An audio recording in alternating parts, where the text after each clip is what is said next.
The day I found a positive pregnancy test hidden beneath a pile of trash in our bathroom, my entire marriage changed. My wife, Natalie, had never mentioned being pregnant. That alone made no sense. We had not been trying for a baby, and for months she had avoided every kind of intimacy with me. She always blamed work, stress, or headaches. Holding that test in my shaking hands, I realized there was only one explanation I had been refusing to see.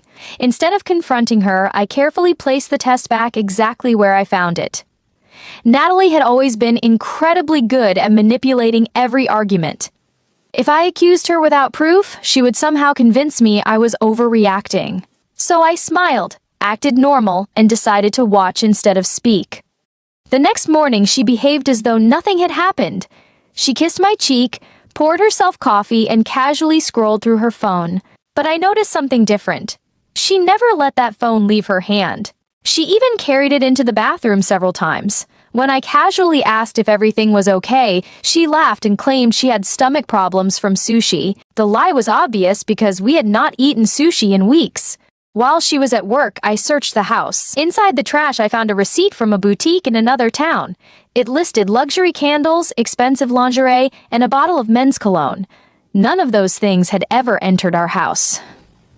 That evening, I asked about the receipt. Natalie smiled without hesitation and claimed the cologne was a birthday gift for her boss from the entire office. It sounded believable, but something about her expression told me she had rehearsed that answer. A few days later, I followed her after she left for work. Instead of driving downtown to her office, she parked outside a quiet little cafe. Minutes later, a well-dressed man joined her. They laughed together, shared breakfast, and looked happier than I had seen Natalie in months. Before leaving, he gently brushed her hair aside and kissed her cheek. I sat in my car taking photos while trying to control my anger. At that moment, every doubt disappeared. Still, I needed undeniable proof. After gaining access to her laptop, I discovered playful emails between her and a man named Ryan. Their conversations were full of inside jokes and secret plans. Then I opened her calendar and found something that stopped my heart. Friday at 3 o'clock. Prenatal appointment. She was not only pregnant, she had been secretly attending doctor visits behind my back. Curious about Ryan, I searched his name online. He was a successful consultant, married, and the father of 2 children. Suddenly, I realized this affair had already destroyed more than one family. On Friday, I waited outside the clinic. Natalie arrived first, and Ryan was already standing outside holding 2 coffees. They hugged like a couple before walking inside together. I quietly entered through a side entrance and watched from the hallway. Inside the examination room, Ryan sat proudly beside her while the doctor discussed the pregnancy. Natalie smiled as she rested her hand on her stomach, and Ryan asked questions about the baby. I recorded everything before leaving without being noticed. The following evening, Natalie suggested we have dinner at an expensive Italian restaurant.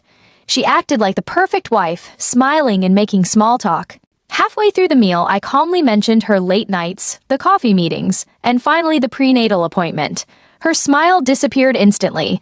She denied everything until I placed my phone on the table and showed her the video from the clinic. The color drained from her face.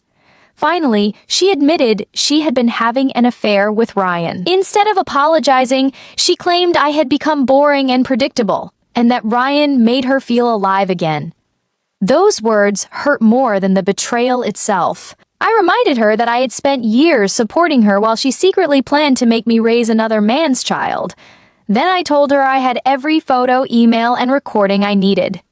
If she continued lying, I would send everything to Ryan's wife. Back at home, Natalie tried blaming me for the distance in our marriage and begged for another chance.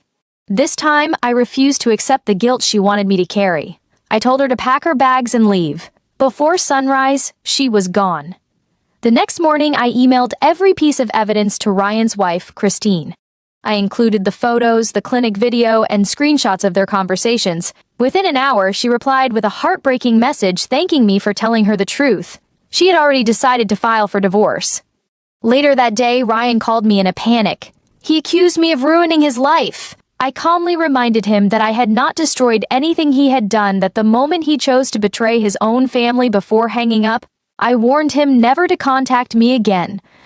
Over the following weeks, both relationships collapsed. Natalie and Ryan quickly realized that the excitement they had chased could not survive the consequences of their lies. Their relationship ended almost as quickly as it had begun. As for me, life slowly became peaceful again.